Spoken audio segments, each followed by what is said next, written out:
This time it's 5 pieces of modern motorcycle tech that are actually much older than you think.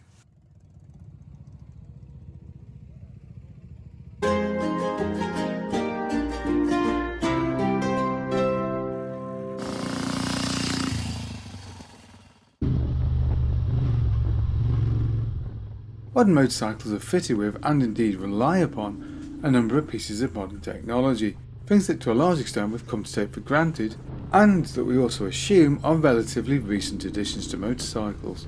Here are 5 examples of the technology fitted to modern motorcycles that's actually much older than you might think.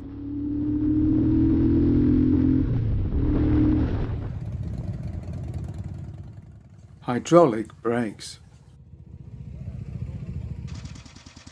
Now this is the 1929 Ascot-Pullin, and from its pressed steel all-enclosed bodywork you can sort of gather that this is a guy who likes to think outside of the box, and indeed many features of this machine are years ahead of its time, not least of which of its hydraulically actuated drum brakes front and rear. Now of course we tend to think of hydraulic brakes and motorcycles as being disc brakes, but just as in cars, drum brakes can be hydraulically actuated too, and indeed Ascot-Pullin were not the only motorcycle to feature them. There were even experiments being conducted with linked brake systems, rather like you would find on much later Gutsies and on some smaller machines today. So why were they not fitted on more machines? After all, they would have offered greater braking power. But technology is all about timing. Hydraulic brake systems may have been more powerful, but they're also much more expensive, heavier, and made removing the wheels difficult too. And on the roads of the period, many of which were still cobbled, having powerful brakes wasn't necessarily a good thing.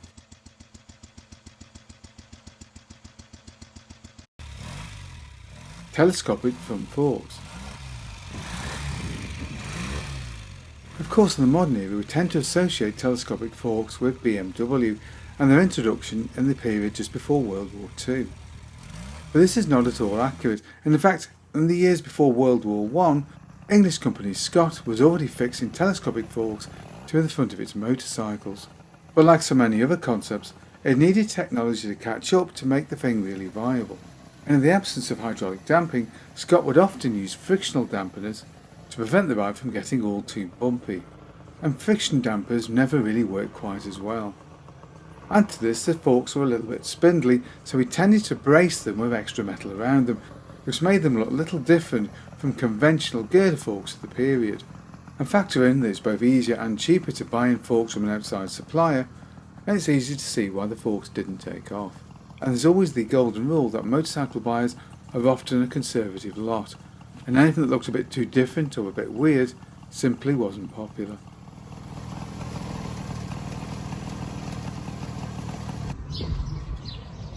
Four-valve cylinder heads.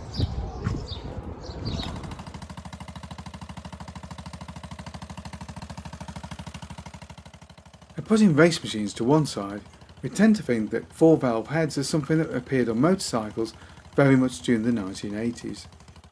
But they were in fact very much in evidence many years before this, with companies such as Harley-Davidson making use of 4-valve heads on their racing machines even in the years before World War I. But for over-the-counter road bikes, it's generally accepted that the first machine to use a 4-valve head was a Triumph Ricardo, or simply the Ricky. The machine is often named after its designer, Sir Harry Ricardo, who was a pioneer in gas flow technology, and indeed the company that bears his name still survives today. The machine was of 500cc and made around 20 horsepower, no small amount in 1921. And while the machine never won a TT race, it did set a flying mile record in 1922 of 87.8 miles an hour, and would set off a brief trend for 4-valve cylinder heads, with companies such as Ariel building them. But perhaps the most famous pre-war 4-valver was the Rudge Ulster. Rudge would really run with the concept and would develop it over a number of years until World War II, and would even make use of radially mounted valves on some of their more sporting models, something not seen again on a road machine until the new millennium and MV Augustus 4s. But if 4 valves does give you more power, and indeed it does, why were the machines then not popular? Why didn't everybody ride around on 4-valve cylinder head machines way back in the 1930s? And there were a number of factors involved here, some of which are common to some of the other concepts in the video. Expense is a big one.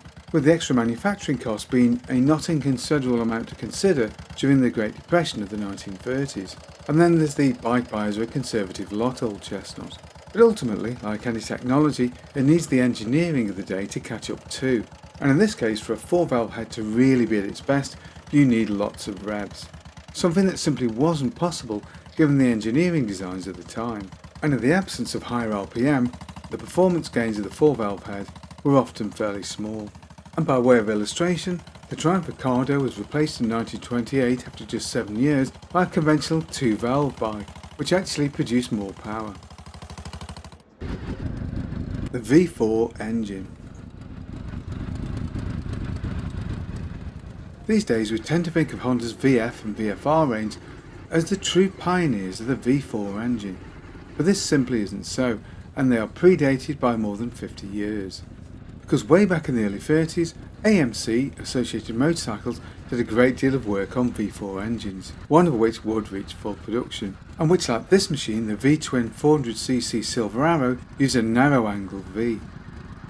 As well, its smaller brother, the 400cc Silver Arrow, had side valves and just 2 cylinders. The Silver Hawk was of 600cc, was a V4 and ran an overhead cam, also with a V angle of just 18 degrees.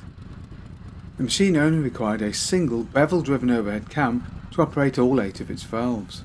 Designed as an advanced touring machine, it was conceived very much as a competitor to the Ariel Square 4, and would even feature an effective rear suspension system. The engine was of 592cc, and top speed was around 80 to 85 miles an hour. So while not perhaps the fastest machine of the period, it was probably the most refined. But unfortunately for the Silver Hawk, commercial success is often very reliant on timing. And the introduction of an advanced and expensive touring machine on the dawn of the Great Depression really wasn't great timing at all, and the sales of the machine, not surprisingly, were very poor. Mattis would persist with the concept for a few years, but in 1935 would finally withdraw it from sale, and it would be another 5 decades before another V4 would appear on the market.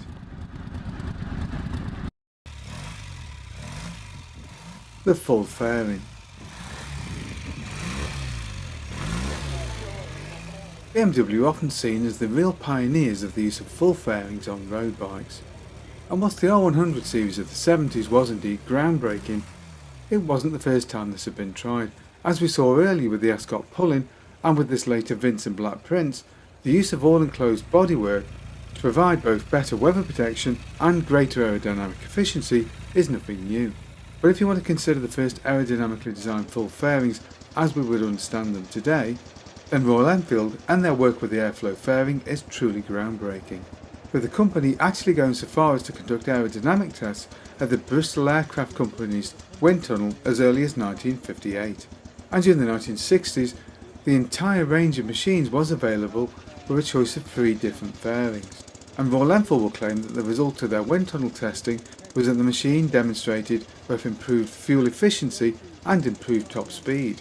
And indeed, road testers of the period would come to the same conclusion. Not surprising given the decrease in drag associated with the use of a fairing.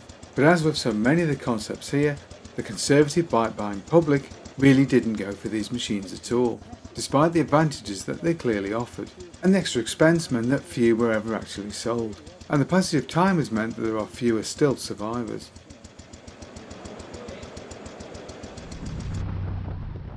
Whatever bikes or collections of bikes would you like to see us cover in a future video?